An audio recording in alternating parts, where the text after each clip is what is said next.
Ration വ്യാപാരികളുടെ ക്ഷേമ പ്രവർത്തനങ്ങൾക്ക് പ്രഥമ പരിഗണന നൽകുമെന്ന് സിവിൽ സപ്ലൈസ് മന്ത്രി അനൂപ് ജേക്കബ്.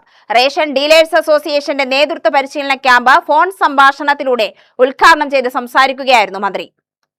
സംസ്ഥാനം സാമ്പത്തിക പ്രതിസന്ധിയിലൂടെ കടന്നുപോകുമ്പോൾ റേഷൻ വ്യാപാരികൾ ഉൾപ്പെടെയുള്ളവരുടെ ക്ഷേമ പ്രവർത്തനങ്ങളിൽ സർക്കാർ മുന്തിയ പരിഗണന തന്നെ നൽകും. സംസ്ഥാനത്തെ റേഷൻ വ്യാപാരികളുടെ പ്രവർത്തനം സർക്കാർ സംവിധാനത്തിന്റെ ഭാഗമാണ്. സർക്കാരിന്റെയും റേഷൻ വ്യാപാരികളുടെയും കൂട്ടായ പ്രവർത്തനത്തിലൂടെ പൊതുവിതരണ സംവിധാനം ശക്തിപ്പെടുത്താൻ കഴിയുമെന്നും അനൂപ് ജേക്കബ് ഫോൺ സംഭാഷണത്തിലൂടെ നടത്തിയ ഉദ്ഘാടന പ്രസംഗത്തിൽ പറഞ്ഞു.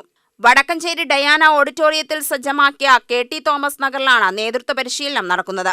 ആധുനിക കാലഘട്ടത്തിൽ റേഷൻ സംവിധാനം സമൂഹത്തിലെ എല്ലാ വിഭാഗം ജനങ്ങൾക്കും പ്രയോജനപ്പെടുന്ന സംവിധാനമാണെന്ന് മുഖ്യപ്രഭാഷണം നടത്തിയ TM ശശി MLA പറഞ്ഞു. മുൻകാലങ്ങളിൽ റേഷൻ സംവിധാനം പരിമിതമായ തോതിലായിരുന്നു.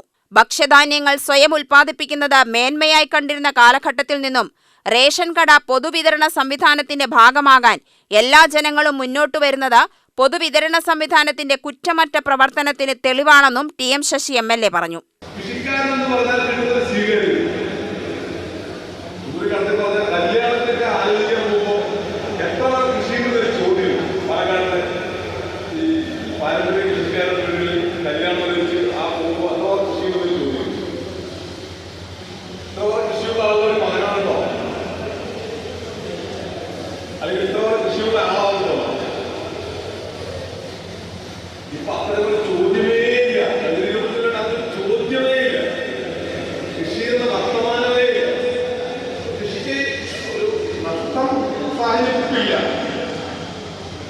പക്ഷെ അതിന്റെ ഒരു സുവർണകാലം ഒന്ന് നഷ്ടപ്പെട്ടു.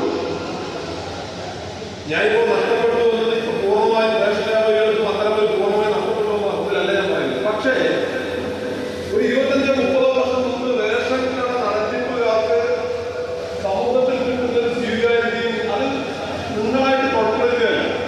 വിവിധങ്ങളായ സംവിധാനങ്ങൾ അതിന്റെ നയവ്യതിയാനത്തിന്റെ ഭാഗമായി ഈ സ്ഥാപനങ്ങളിലേക്ക് വരുന്ന ആളുകളുടെ കുറവ് മൂലം അല്ലെങ്കിൽ നമുക്ക് കൊടുക്കേണ്ടി വരുന്ന സാധനങ്ങളുടെ കുറവ് മൂലം ഉണ്ടായ ദൗർബല്യം